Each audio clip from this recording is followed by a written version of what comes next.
The lawsuit arrived on a Tuesday, delivered by a skinny kid on a bicycle who looked deeply uncomfortable handing over the crisp official envelope. For months, I'd been bracing for it, watching the slow, deliberate buildup of malice from the one person who seemed to derive perverse joy from my misfortune, Mr. Robert Henderson, the HOA Superintendent. His name was plastered right there on the documents, accusing me of willful neglect, blight, and flagrant violation of community ordinances. The subject of this grand legal drama, my tall weeds, that's what they called them, weeds. Blatant eyesores that lower property values and invite vermin, as Henderson's increasingly shrill letters put it. To the rest of Stonebrook Hills, my half-acre lot was an embarrassment, a wild, unruly patch of green chaos nestled between manicured lawns that looked like golf course carpets. While my neighbors worried about the perfect diagonal stripe pattern on their fescue, I was fighting a silent war for what grew behind my dilapidated picket fence. The weeds, the very reason Henderson was attempting to bankrupt me, weren't weeds at all. They were my secret, my salvation, and I knew my ticket out of the financial hole I'd been digging since my late wife's medical bills crippled me. They were the Seraphina seed, a plant so rare, so incredibly valuable, that the very thought of its existence growing freely in suburban Florida was ridiculous. Henderson, though, saw only a messy lawn. He was a man whose personality was as restrictive as the covenants he so zealously enforced. He drove a pristine small sedan, wore clothes ironed so sharp they could cut glass, and his sole purpose in life, it seemed, was to ensure Stonebrook Hills remained a monument to monotonous conformity. Every few weeks, a new notice would arrive. A yellow postcard demanding tree trimming, a blue slip threatening fines for unapproved mailbox paint, and then, the inevitable, escalating barrage concerning the state of my yard. I ignored them all, of course. Cutting these particular weeds would be like tearing up a winning lottery ticket. The first notice was polite, almost quaint. Kindly maintain the lawn to regulation height, under 6 inches, within 7 days. I promptly ignored it. 7 days later came the first fine, $50, then $100, then $250. Henderson was escalating the stakes, clearly enjoying the power trip. I remember the morning he first confronted me face to face. I was out, cautiously inspecting the central cluster of the Seraphina, the plants reaching maybe 4 feet, their stalks sturdy, capped by husks that were beginning to show the faintest hint of a deep indigo color, the first sign that the seeds were ripening. "Mr. Davies, I see you are finally doing something about this atrocious situation." His voice was a nasal whine, cutting through the otherwise quiet morning. He stood on the sidewalk, arms crossed over his perfectly starched polo shirt. I turned slowly. "Good morning, Mr. Henderson.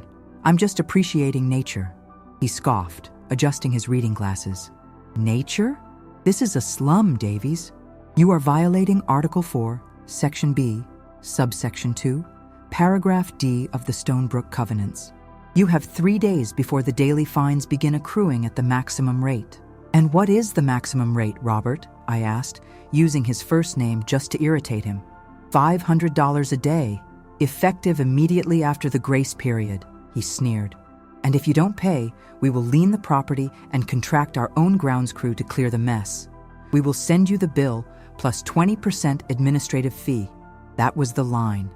That was the moment panic, sharp and cold, hit me.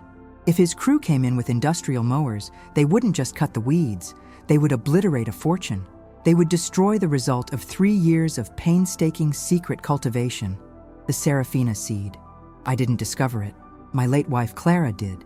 She was a brilliant, reclusive botanist specializing in ethnobotany, specifically seeking rare compounds in forgotten flora.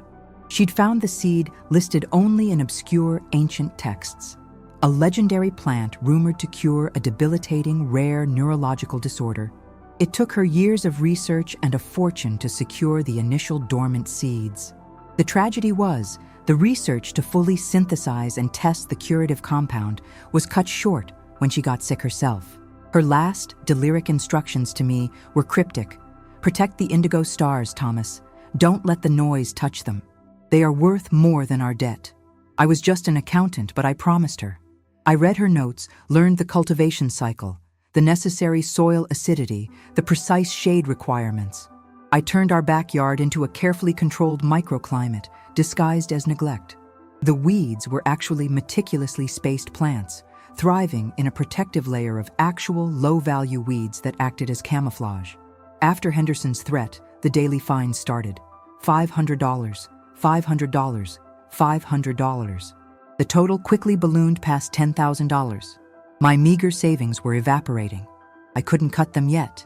The indigo pods needed 3 more weeks to fully mature and reach maximum potency, and thus maximum value. Clara's notes specified that premature harvest could reduce the essential compound, Elysian, by up to 80%. 3 weeks was an eternity when a superintendent with a vendetta and a lawnmower was circling like a vulture. I had to buy time. I sent Henderson a check for $1,000, marked partial payment under protest, a bureaucratic maneuver Clara had pre-taught me, hoping to slow the legal process. It bought me exactly 4 days before he returned the check, pinned to a new formal letter. This time, it wasn't a warning. It was the summons. He wasn't just fining me anymore. The HOA was officially petitioning the court for an injunction allowing them immediate access to the property for forced clearing, citing public health and safety hazards. The worst part of the summons wasn't the threat of forced compliance. It was the detail buried on page 3. Henderson wasn't just acting on behalf of the HOA. He had secured a temporary restraining order against me, specifically prohibiting me from altering, harvesting, or otherwise disturbing the plant life on the property until the preliminary hearing. They had legally locked down the field. The irony was suffocating. The man who wanted the weeds gone had accidentally weaponized the law to ensure they remained perfectly untouched until he could destroy them. He had made me the unwilling legal guardian of my own immense secret, right up until the moment he planned to seize and shred it. My back was against the wall, and the initial hearing was set for next week. I had 7 days to convince a judge that my blight was worth fighting for, without revealing it was worth tens of millions. The Seraphina was ripening, and the clock was ticking down to 0. 7 days. That was the time I had to transform myself from a grieving accountant into a competent legal strategist. The restraining order was a masterpiece of accidental genius on Henderson's part, but it presented a peculiar paradox. If I told the truth, that I was cultivating a medicinal seed worth millions, I would immediately become a target for every pharmaceutical corporation, every high net worth collector, and potentially every thief in the country. Stonebrook Hills would become ground zero for a resource war, and the Seraphina would be gone within 48 hours. If I lied and played dumb, the judge would side with the HOA, and Henderson's crew would turn Clara's legacy into mulch. I needed a defense that was true enough to hold up in court, but vague enough to keep the real secret hidden. I decided I needed 2 things immediately: an actual lawyer and a cover story. The lawyer part was tough. I didn't have the cash for a high-profile defense, and a cheap public defender would fold the moment Henderson started citing HOA bylaws. Then I remembered a name Clara used to mention: Dale, the Disruptor Reynolds. He was an old college acquaintance of hers, an environmental law specialist who had made a career fighting corporate giants and bureaucratic red tape, often pro bono, driven by a deeply ingrained anti-authoritarian streak. His office was notoriously disorganized, located above a donut shop, but his winning record was legendary. I called him, desperately. "Tall weeds, you say?" Dale's voice was like gravel gargling honey over the phone. "A lawsuit from an HOA superintendent? Thomas, my man, this sounds gloriously petty. I'm in." He didn't even ask about payment, which was both a relief and a terrifying omen. He just asked me to bring every single document and, more importantly, a sample of the alleged weeds. When I arrived at his office, Dale, a large man with a perpetually rumpled suit and eyes that held the twinkle of permanent mischief, barely glanced at the summons. He was immediately captivated by the plant sample, a sturdy stalk of Seraphina, currently lacking the telltale indigo pods, looking remarkably like common roadside chicory, but possessing a distinct, subtle aroma that always reminded me of damp earth and distant citrus. "So, Thomas," Dale leaned back in his ancient leather chair, the springs groaning in protest, "what's the real story? Nobody fights this hard over dandelions." "You look like a man guarding the crown jewels in a shoebox." I hesitated, running Clara's final warning through my head. Don't let the noise touch them. Dale was a disruptor, but he was also connected. If the word got out about the Seraphina, the legal battle would change from an embarrassing civil squabble to a multi-billion-dollar fight for intellectual property and biological control. I decided to give him a carefully constructed half-truth. "It's rare, Dale. Extremely rare. It's a native plant, possibly endemic only to this specific soil composition, which Clara was studying. It has immense potential medicinal value, untested, unproven, but potential enough that I cannot let it be destroyed." She was planning to secure patents. The value is tied up in the future intellectual property, not the raw biomass. If Henderson destroys it, he destroys years of irreplaceable genetic research. I watched his face carefully. The word potential was doing heavy lifting. I stressed native plant and genetic research, framing it as an ecological preservation issue tied to future IP. Dale's eyes lit up, not with greed, but with the excitement of a new legal angle. Potential intellectual property and endemic status. I love it. That elevates this beyond petty property codes and straight into environmental protection and discovery rights. We won't fight the HOA on their terms, Thomas. We will fight them on the terms of scientific necessity. He grabbed a thick book on environmental jurisprudence.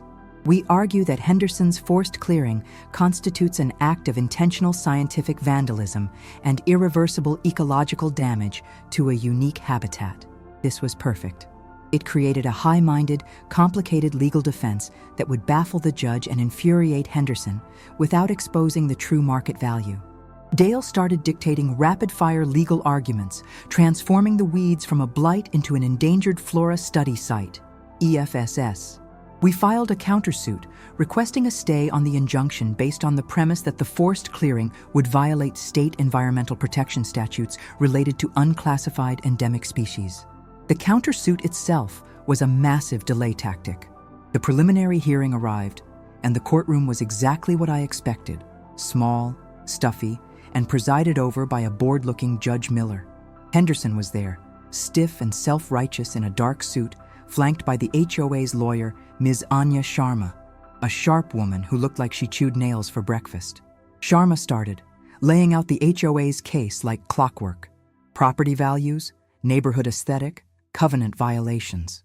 She presented photos of my lot, wild, unruly, and undeniably out of place next to the neighbors' pristine lawns. "Your Honor," she concluded, "the defendant, Mr. Davies, has willfully ignored months of warnings and accruing fines totaling over $14,000. He shows contempt for the community and its established laws. We respectfully request the court enforce the injunction, allow the immediate clearing of the property, and assign all costs to the defendant." Then Dale stood up. He didn't mention the HOA bylaws once. He didn't even address the fines. He started talking about the unique geological and hydrological characteristics of the Stonebrook Hills subsection, the historical migratory patterns of flora, and the sanctity of unclassified botanical life. He used phrases like biodiversity loss, extinction event, and precedent-setting ecological negligence. He made Henderson's lawsuit sound like a crime against nature itself. I watched Henderson's face turn from smugness to utter confusion. He leaned over to Sharma, whispering furiously. She was clearly unprepared for the environmental pivot. When Judge Miller finally interjected, he looked utterly fatigued. "Mr. Reynolds, are you seriously suggesting that a local homeowners association is committing an environmental crime by attempting to mow a lawn?" Dale paused for dramatic effect. "Your Honor, we are suggesting that before the HOA commits an irreversible act of destruction, we must determine what exactly they are destroying. My client's deceased wife, a recognized authority in ethnobotany, believed this unclassified specimen to be potentially unique, rare, and crucial for future medical research. We are simply asking for a temporary scientific review period, a biological impact study, before the chainsaws roll in. We are not fighting over weeds, Your Honor. We are fighting over the potential cure for a debilitating disease currently disguised as blight." The word cure hung in the air. Judge Miller's eyes narrowed, finally showing interest. The room had suddenly gone quiet. Dale had not only bought me time, he had raised the stakes so high that the judge couldn't just dismiss it. The Seraphina was safe for now, hidden behind a smokescreen of environmental law. The judge didn't rule immediately. Instead, he declared an administrative continuance and ordered a mandatory third-party inspection of the property to confirm the botanical uniqueness of the alleged weeds. He set the inspection for 3 days later and scheduled the final ruling for the following week. It was a lifeline, but a dangerous one. We had bought time, but now we had to pass a biological inspection without revealing the Seraphina's true chemical secret. Dale was ecstatic. 3 days, Thomas. 3 days until an official, court-mandated neutral party steps onto your land. This is a win. Henderson is apoplectic. Apoplectic was an understatement. Henderson cornered us in the hallway outside the courtroom, his face a mottled purple. Botanical uniqueness? This is absurd. It's ragweed. I know ragweed when I see it. You're wasting the court's time with this environmental nonsense. It's called due diligence, Robert, Dale said calmly, adjusting his tie, which was slightly askew. And for the record, ragweed typically doesn't exhibit the unique crystalline leaf structure, nor does it have the specific root system my client has documented. See you on Friday. As we left, Ms. Sharma, the HOA's lawyer, stopped me. She didn't look angry, just calculating. Mr. Davies, my client is authorized to make you an offer. Drop this ridiculous claim. Let us clear the yard, and the HOA will forgive all accumulated fines, plus pay you a settlement of $5,000 for the alleged research materials. It was a blatant, cynical attempt to avoid the inspection. They knew the moment a neutral botanist, even one trying to avoid deep analysis, stepped onto the property, the case would get exponentially more complicated. They just wanted the problem gone, quickly and cheaply. Pass on the offer, Ms. Sharma, I said, looking her straight in the eye. The potential future value of this research far exceeds $5,000 or even $50 million. We are not settling. That night, Dale and I met at my house. He brought takeout and a skeptical mind. Okay, Thomas, let's talk shop. This unique native plant story is a great legal shield, but we need to prep the site. Who is coming? I had done some digging. The judge had appointed Dr. Evelyn Reed, a renowned and notoriously cranky State University botanist known for her specialization in Florida's fragile wetlands and her general disdain for suburban sprawl. She wasn't easily fooled, and she certainly wouldn't tolerate a fabricated story. She'll know it's not just chicory, I admitted, pacing the living room. The Seraphina has characteristics that scream valuable to a trained eye, even before chemical assay. The density, the unusual vigor, the light-refracting property of the pods, which are now distinctly indigo, Dale. They are ready to harvest, and they look like small, valuable gems. I finally showed Dale the main cluster. He whistled low. All right, they definitely don't look like common weeds. They look like a small, highly guarded secret. We need to create maximum ambiguity. Dr. Reed needs to conclude that the plant is possibly unique, potentially endemic, and definitely worth preserving for further study, without realizing it's the botanical equivalent of a gold mine. Our plan was twofold: distraction and documentation. First, the distraction. I spent the next 48 hours transforming the perimeter of the lot, meticulously removing all the actual common weeds, the crabgrass, the real dandelions, leaving only the Seraphina and the hardy native cover plants Clara had encouraged. I then placed large hand-painted wooden stakes around the Seraphina clusters, labeling them cryptically: Specimen R7, Light Flux Study Area, EFSS Subsection Alpha, and Clara's Control Group 3B. It looked like a legitimate, if unconventional, private field experiment. Second, the documentation. Using Clara's extensive, albeit coded notes, I created a highly technical, completely baffling document titled Preliminary Morphological and Hydrosensitivity Observations of Unclassified Genus Faux Chicory. It was 80 pages of dense, academic jargon about soil pH fluctuations, specialized mycorrhizal fungi, and a complex diagram illustrating the Seraphina's unique taproot structure. The goal wasn't for Dr. Reed to understand it, but to be intimidated by it and conclude that serious research was already underway. The day of the inspection arrived. Dr. Reed was exactly as advertised, sharp, wearing field boots, and a perpetually skeptical frown. She was accompanied by Henderson, who trailed her like a furious puppy, pointing dramatically at every unruly leaf. "Look at this mess, Doctor," Henderson huffed. "A public nuisance." Dr. Reed ignored him entirely. She didn't even look at the fences or the neatly trimmed perimeter. She went straight to the center, kneeling by one of the cryptic stakes. She pulled out a magnifying glass and spent 10 silent minutes examining a single indigo pod. My heart hammered against my ribs. This was it. One glance, one moment of recognition, and the jig would be up. She finally stood up, brushing dirt from her jeans, and looked at me. "Mr. Davies, where is the documentation for this EFSS?"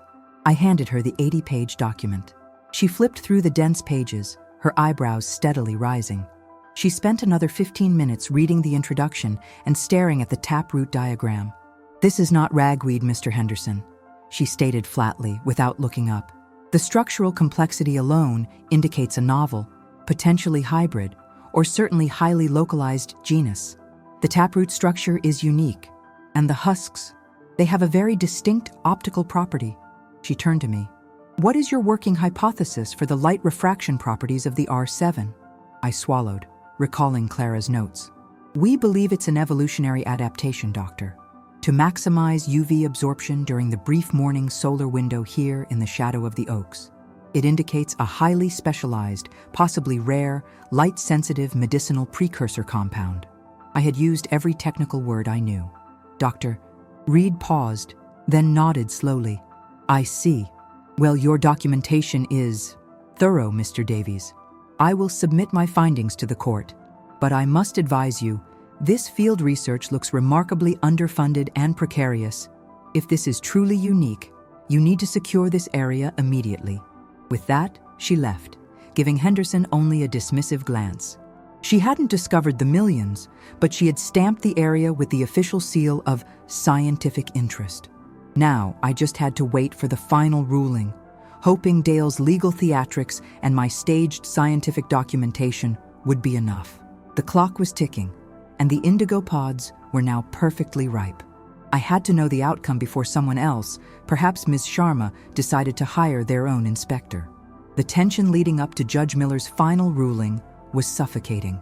Every unfamiliar car that drove past my house felt like a pharmaceutical scout. Every buzzing insect like a drone trying to map the field. I spent the weekend reading and rereading Dr. Reed's inspection report, which Dale had secured. It was a masterpiece of scientific caution. She didn't confirm the medicinal value, but her conclusion was damning for the HOA. The plant life exhibits characteristics consistent with an unclassified, potentially endemic species of high botanical interest. Destruction prior to a comprehensive scientific evaluation is deemed ecologically irresponsible and potentially detrimental to future medical discovery. That was the key. Irresponsible and detrimental. Henderson's simple mission to mow his neighbor's yard had been officially classified by the state as an act of scientific negligence. On the day of the ruling, the courtroom felt different. It was less about property lines and more about precedents. Henderson and Ms. Sharma were tight-lipped, their initial confidence replaced by a strained anxiety. Dale, conversely, was beaming, as if he were about to win the World Series with a team of dandelions. Judge Miller walked in, looking noticeably less bored than he had the week before. He started by summarizing the HOA's claim, then Dr. Reed's findings, and finally, Dale's argument about preserving potential intellectual property. "The court finds," Judge Miller announced, his voice booming through the small room, "that the Homeowners Association of Stonebrook Hills, represented by the plaintiff, has failed to demonstrate adequate cause for immediate forced entry and vegetation clearing, given the compelling evidence of potentially unique and valuable botanical research underway on the defendant's property." I let out a breath I didn't realize I was holding. The injunction was denied, but then came the twist. "However," the judge continued, frowning down at me, The defendant, Mr. Davies, has undeniably violated established covenants regarding property maintenance for months. The court cannot simply allow a private research endeavor to supersede all community regulations indefinitely. Therefore, the court makes a dual ruling. He levied a substantial fine, $5,000, significantly less than the $14,000 Henderson had accrued, but enough to hurt, and ordered me to pay it within 30 days. But the second part of the ruling was the real shocker. To balance the community's interests against the preservation of this unique flora, the judge stated, the court orders that Mr. Davies must, within 60 days, erect a permanent, visually appropriate structure to enclose and secure the research area, effectively transforming the weeds into a professionally managed botanical structure. Furthermore, Mr. Davies must provide the HOA with quarterly updates on the status and progress of the research. Failure to comply with these terms will result in immediate reinstatement of the clearing injunction. A structure, a permanent greenhouse essentially, and mandated updates to the very people who had tried to destroy me. It was a compromise, but it was also a 2-month death clock. 60 days to build a custom-made, high-security greenhouse, and then the permanent obligation to let Henderson peer into my financial future. Henderson was livid. He stood up, protesting loudly. "Your Honor, this is ridiculous. He's building a lab in a residential zone." "Mr. Henderson," the judge warned sternly, "the ruling stands. Your claim for immediate clearing is denied. Now, if you'll excuse me, court is adjourned." Outside, Ms. Sharma caught my eye. She gave me a small, unsettling smile. "Congratulations, Mr. Davies. You won a delay, not a victory. That structure will cost you a small fortune, and your quarterly reports will be highly scrutinized. We will find the violation." Dale just clapped me on the shoulder. 60 days, Thomas. That's 2 full months of incubation time. That's enough to harvest the Seraphina, sell it, and build a gold-plated geodesic dome if you want. We won the battle that mattered, securing the harvest. Dale was right. The indigo pods were perfectly ripe now, but the judge's ruling had provided a new, unforeseen complication that amplified the danger. The Seraphina field was no longer just my messy yard. It was a court-protected research site. If I harvested the seeds and sold them off the books before building the mandated structure and before the 60-day period expired, I would be in contempt of court, and the HOA could legally seize the property immediately. The biggest danger, however, was in the required quarterly report. Henderson now had a legal right to information. If I harvested the seeds now, what would I report 3 months from now? "Sorry, Robert, my multi-million-dollar plant accidentally died." It would confirm their worst suspicions, and the resulting legal tsunami would crush me. I realized I couldn't harvest and sell yet. I had to build the structure first to satisfy the court order, and I had to figure out a way to give the HOA a satisfactory update without revealing the value. The problem was, building a high-security custom greenhouse in under 60 days cost far more than I had. I was trapped. I had protected the Seraphina from the mower, only to risk losing it to debt and contempt of court. I needed money, and I needed it fast. I had the product, the ripe seeds, but I couldn't liquidate them. I decided on the only plausible, albeit terrifying, path. I had to secure a loan against the future sale of the seeds. I needed a buyer willing to advance me enough capital to build the greenhouse, wait 60 days, and then close the transaction silently. It was a massive risk, dealing in the gray market of rare botanicals, but it was the only way to satisfy the judge and protect Clara's legacy. The next 24 hours would be spent finding a single, trustworthy black market botanicals contact, a person who dealt in indigo stars and knew how to keep a secret. Finding a trustworthy black market botanicals contact is like trying to find an honest politician. They technically exist, but you're wise to assume otherwise. I used Clara's old encrypted research laptop. Deep within a nested file titled Legacy Contacts Financial, I found a single email address and a code name, the broker. The attached note, written in Clara's elegant script, simply read, "Only for when the alternative is ruin. Discreet, dangerous, but efficient. Use only the Seraphina codename, Lazarus." I sent the email, keeping it sparse and professional. Subject, Lazarus, ready for assessment. The response came back 3 hours later, shockingly fast and equally brief. Address and time. Single sample required. No company names. I sent the location of an anonymous coffee shop 30 miles away and set the meeting for the next evening. When I arrived, the broker was already there, occupying a back booth. He wasn't the shadowy trench coat figure I'd imagined, but a woman in her late 40s, impeccably dressed in a tailored charcoal suit, holding a laptop and sipping Earl Grey. Her name tag read Eleanor Vance, but her eyes, sharp, assessing, and utterly devoid of warmth, suggested she was far more than a corporate consultant. I sat down and slid a small, cushioned box across the table. Inside, nestled in velvet, was a single, perfect indigo pod of Seraphina. It looked like a piece of polished blue glass. Eleanor didn't touch the box. She pulled a jeweler's loupe from her pocket, adjusted it, and leaned in, examining the pod under the cafe's harsh fluorescent lights. After a long minute, she looked up, straight at me. Lazarus, she confirmed, her voice low and smooth, like expensive whiskey. The stories are true. They still grow. They grow, and they are ripe, I stated. I have a crop sufficient for a multi-million-dollar initial extraction. I need an advance against the sale, enough to fund the construction of a permanent, high-security botanical containment unit within 60 days. She raised a perfect, skeptical eyebrow. A loan? Based on unproven biomass? To build a greenhouse? Why not simply harvest and sell the product now? I laid out the legal situation. The court order, the 60-day deadline, the contempt of court threat, and the mandatory quarterly reporting to the HOA. I cannot risk harvesting until I satisfy the court's requirement for the professionally managed structure. I need capital for the structure, which buys me the legal cover to harvest later. I'm trapped between a court order and an HOA superintendent obsessed with my lawn height. Eleanor actually smiled, a thin, almost invisible movement of her lips.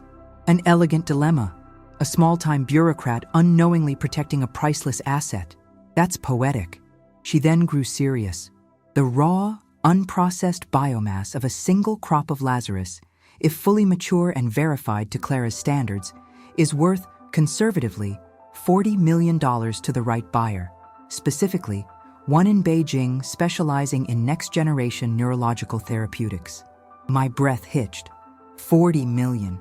I had always suspected the value was high, but hearing the number out loud felt unreal. I need a $250,000 advance to build the containment unit and secure the permits, I said, trying to keep my voice level. Eleanor thought for a moment, tapping her manicured nail against the loop. The risk is acceptable, provided we control the logistics. Our company, call us Vance Global Acquisition, will finance the unit construction, $300,000 to cover contingencies, released in 3 stages. In return, you sign a binding preliminary contract granting us exclusive rights to purchase the entire first mature harvest post-processing at a 15% discount from the current market valuation. And one non-negotiable term, total operational silence. If anyone outside of your lawyer learns of this transaction, the deal is void, and the loan converts instantly into a high-interest mortgage on your property. The terms were brutal, but necessary. They would finance the prison I needed to build to secure my freedom. I shook her hand. The deal was done. Within 48 hours, the first $100,000 hit my account. I immediately hired a reputable, discreet firm specializing in high-end security construction. We filed for permits for a high-security botanical testing facility, a deliberately opaque title. The firm promised a rush job, a sleek, modern glass and steel structure disguised by a high privacy hedge, completed in 55 days. I was finally moving forward, but the pressure was immense. Then came the final, devastating twist of the block. I was meeting the construction foreman at the property, finalizing the placement of the foundation, when I saw Henderson. He wasn't lurking on the sidewalk this time. He was walking out of my neighbor's house, Mr. Peterson, laughing, holding a cup of coffee. Peterson was the HOA's treasurer and one of Henderson's most vocal supporters. As Henderson walked past me, he paused. "Building your little structure, Davies. Good, just in time. I received a certified letter this morning."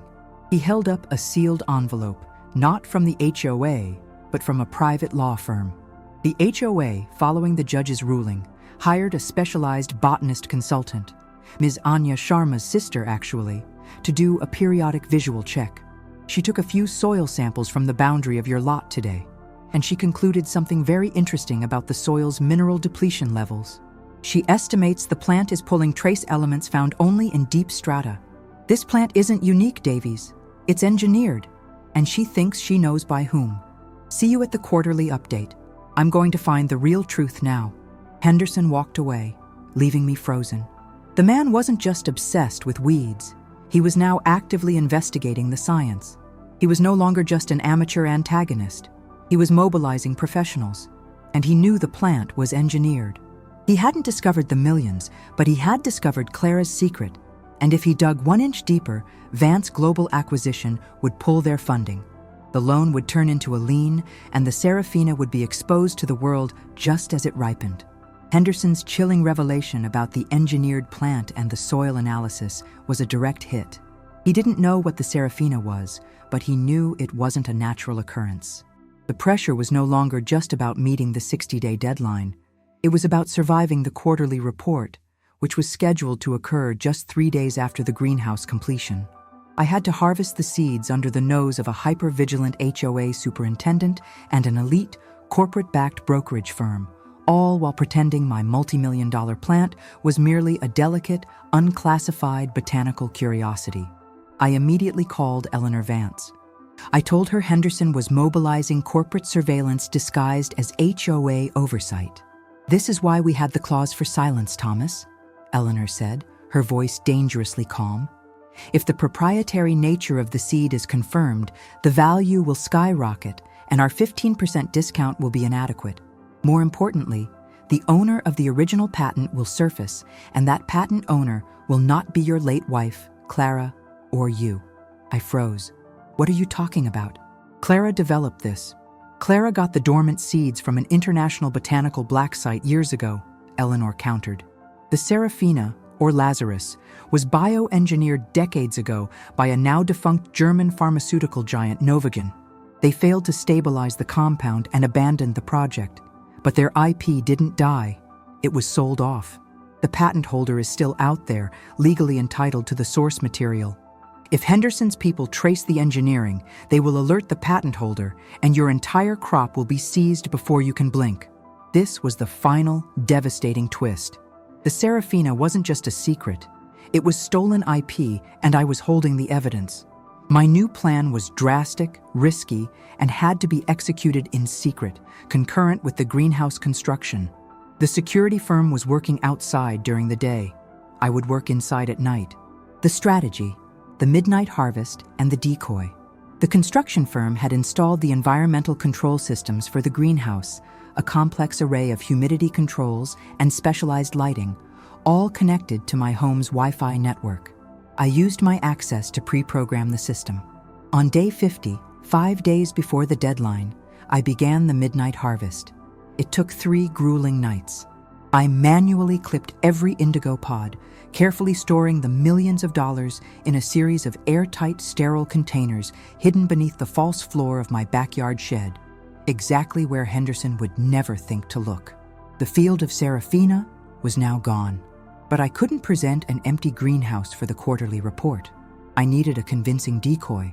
Using the remaining $20,000 from the loan and Clara's old notes, I sourced a few hundred fast-growing, cheap tropical plants that had a visually similar leaf structure to the Seraphina, though none of the indigo pods.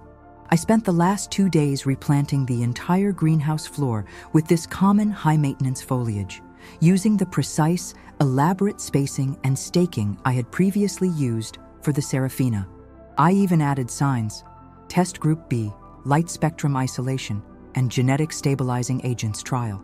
On day 55, the greenhouse was finished, a gleaming, secure legal structure. On day 58, the quarterly report meeting was held inside the structure. Henderson arrived with Ms. Sharma and the newly hired consultant, Dr. Eliza Stone, the sharp-eyed botanist who had flagged the soil analysis. I handed them the quarterly update, a 50-page, densely technical report detailing the challenges of stabilizing the faux chicory's root structure and its unpredictable response to humidity. Dr. Stone spent 20 minutes examining the new plants. They were healthy, clearly thriving, and meticulously arranged. She pulled out a magnifying glass, checked the soil, and frowned. "The plants look common, Mr. Davies," she finally said. "But the soil composition is entirely different from the boundary samples, and the containment unit is impeccable. Where are the indigo pods?" I smiled, adopting my best grieving accountant demeanor. "Ah, those were from the preliminary wild growth, doctor.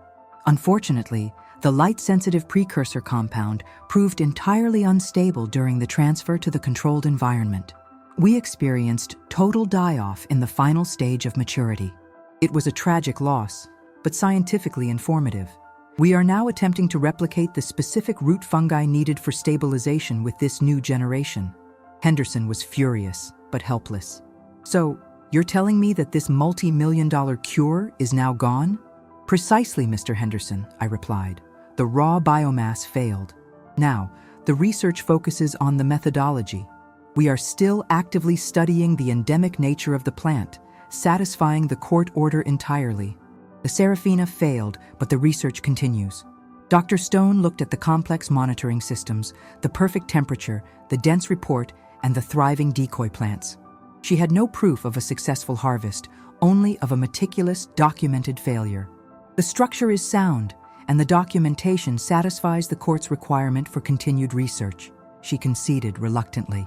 "We will continue monitoring the property line, Mr. Henderson." Later that evening, Eleanor Vance's silent team arrived. The containers from the shed were loaded into an unmarked van. The transaction was clean, silent, and complete. The $300,000 loan was instantly dissolved, and the remaining multi-million-dollar balance hit an offshore account linked only to me. Henderson continued to monitor the property for months, peering into my pristine greenhouse filled with common tropical plants, convinced I was still hiding a secret. But he was looking for a plant that was already gone. I had sold the Seraphina, paid my debts, and secured Clara's legacy by disguising a spectacular success as a documented, court-mandated failure. I never had to report the $40 million sale. I simply reported that the unstable specimen was gone. The moral of the story? Sometimes, the best way to hide a multi-million-dollar secret is to let the HOA win the argument about the height of your weeds. They were so focused on the blight that they missed the gold entirely.